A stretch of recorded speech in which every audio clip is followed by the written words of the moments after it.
What's up, guys? Welcome back to the channel. I'm Josh Helm, and today I want to talk about something that I know is sort of always on your guys' mind.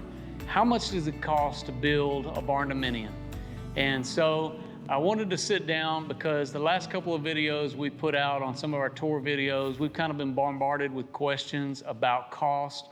And you know, we've never really done this before, but I thought, hey, let's just get down to the nitty-gritty. If you want a barndominium builder, somebody who can do a turnkey build, I'm gonna share with you details today that will help you have an idea of what it would cost to work with Texas Best Construction. First off, I wanna talk to you about some of the common things that are different about building a barndominium as opposed to a conventional build, say a builder grade home in a subdivision. So number one, foundation is different. In some cases, not all cases, but sometimes foundation can be different when you're building out in a rural setting or in the suburbs. You might need a little more into your foundation. That means more prep work, more groundwork, maybe piers, you know, things like that that you might not need in, say, a subdivision. So this can help dictate cost. But in most cases, it's either scraping the ground, prepping it, getting it ready for foundation, and you will get an engineered foundation as well as grade beams every 12 feet. These are some of the main important things that you need for your home. And because it is gonna be a custom home. And so we will do an engineered slab just like you would get in, say, a city build where you know, you have a builder that has to provide engineered foundation to the city to get a permit. A lot of times we might be building out in the county. It's not necessarily required, but we do go ahead and get an engineered foundation. We do use 3,500 PSI on all our builds, which is a little step up from, I think, what the normal requirements are. Secondly, from the foundation is the wall system that we use. We're somewhat known for using the zip system currently on all our builds, and that in itself is sort of an upgrade with the way that we do it because we seal the exterior walls and we go a step further beyond just the tape, and we also seal off all the penetrations as well as the bottom connection points with the liquid flashing. Having this air tightness like that helps protect against, you know, losing air out of the inside as well as having air come in from the outside. So that's a big difference that we feel like in our builds. Number three is we use a 2x6 studded walls on the exterior walls. In old times past, people would just have a metal erector come build a building, and then they would try to finish it out on the inside. This is something that we've kind of reworked those steps. We feel like it's good for us to have that barrier with the sheathing on the outside between the metal panels or whatever type of exterior that you use and the inside framing. A lot of times on a typical builder grade home, you're gonna get 2x4 studded walls. We're using 2x6 studded frame walls. So that steps it up a little bit, allowing for additional space for the type of insulation that we're gonna put in, which is number 4. We're gonna put a spray foam envelope insulation system all around the perimeter of the space of the home, including the attic space. So all of that interstitial space is a conditioned space as well, where your HVAC system is and a lot of your other mechanicals. Those things are in a conditioned space. By doing this, it allows for an airtight home, and it's something that we feel is a step up in regards to what you can get in common construction on builder grade homes.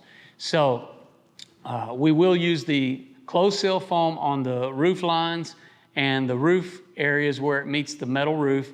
And then on the wall systems, it will be closed cell foam completely closing in the 2x6 studded walls. From there, you look at the finish out areas on the inside, and you'll get a completely custom cabinetry. Granite countertops is a common finish for base grade, as well as 3.5-inch baseboards throughout. Also crown molding in the master bedroom and the living area. One other thing to add for your custom cabinetry is the specialized work that we do in the, say, the master bathroom, as well as the tile surrounds that we'll do in alternate bathrooms. And we'll have completely tiled walls, as well as the floor base will be tiled as well in the shower area. So these are things that we don't cheap out on, and you won't see any fiberglass inserts, anything like that in any of our builds. That's just another thing that you might see as different than, say, a builder grade home in a suburb. We put a lot of thought into it and a lot of effort into it, giving you guys a really great home. All that to say this, that your cost factor for your living area, and this is kind of a basis, and I'm gonna just run through 3 different areas of how you can help know the perimeters for figuring the cost for your Barndominium. Based on common finishes and base grade finishes on the interior of the home, normally what I give people as a perimeter and a basis for them to put their pricing together is around $110 to $120 per square foot for finish out on the interior. That includes the metal structure and the shell and everything. Covers the septic system as well as all the electrical foundation, everything on the inside. So that's not a shell cost and then plus something else. That's a finished product. Turnkey build, $110 to $120 a square foot. Secondly, stepping away from the interior, we look at the shop areas. So if you're just building, say, a shop or a shell, and this is including insulation as well as electrical, I tell people start around $40 a square foot. It's gonna be fully engineered foundation, insulated with spray foam, as well as you're probably gonna have a couple overhead doors, electrical in the shop. You know, all that has to be taken into consideration when you're trying to put a building together. So it's, you know, you're not gonna wanna walk in there without electricity. So that's normally a gauge of price that I give our clients to be able to put together pricing. Then you've got porches. Most everybody wants to add a porch. There's a lot of different ways you can do things, but in our base grade finishes on porches, we're gonna cover the soffits underneath as well as have the roof on the top. It also has all the trims and things like that with painted post and, of course, your concrete underneath.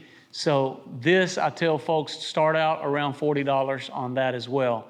Now, what are ways that you can customize your Barndominium and spend more money? You can obviously do that in every area of building a home. That's why there's so many factors, and that's why we're a little reluctant sometimes to share costs, because every home is different. Every situation is different. The location, the way that the land is laid out whenever we're trying to set it up to build a home. There's a lot of things that you can do to add to that. You can add masonry, you could add special, finishes on your siding. There's a lot of things like that that you can do. Think about square footage, because it's pretty much, like I said before, it's gonna rule the day. $110 to $120 a square foot. That could range up there even higher if you wanna go with more customized items. What's not included in that price is appliances, and we don't typically ever figure appliances because there's really so many options, and that's something that we leave to our clients. Also, there's no landscape and irrigation, those kind of things on the exterior. So that's not included as well. I hope that this gives you an idea so that you can put your pricing together and understand a budget more so of what you need to build. This is the current state of things. This is with a current market and where we're at. Again, that could change next month. That could change by the end of this year. That could change 3 years from now. I can't really predict the future, but as it is right now, this is where we're at. This is not a modular home. There's nothing cheap about the way that we build these homes, and it's a custom build. It's something that's meant to last your family for many years to come. So I hope that you'll take the time to really consider the value, the efficiencies, everything that we're putting into these builds, and you'll understand that cheap is not always better. There's just so many people that assume that the motivation behind building a Barndominium is so that it can be done cheaper. And at the current rate and state of things, our goal is to build you an efficient, custom home. There's so many ideas, and we're gonna continue to promote those ideas and help find more ideas for you guys on your barndominiums. And I hope you'll stay tuned to this channel for all that it entails. But for now, that's all we've got. I'm Josh Helm, wishing you all the best. Thanks for watching. Texas Best.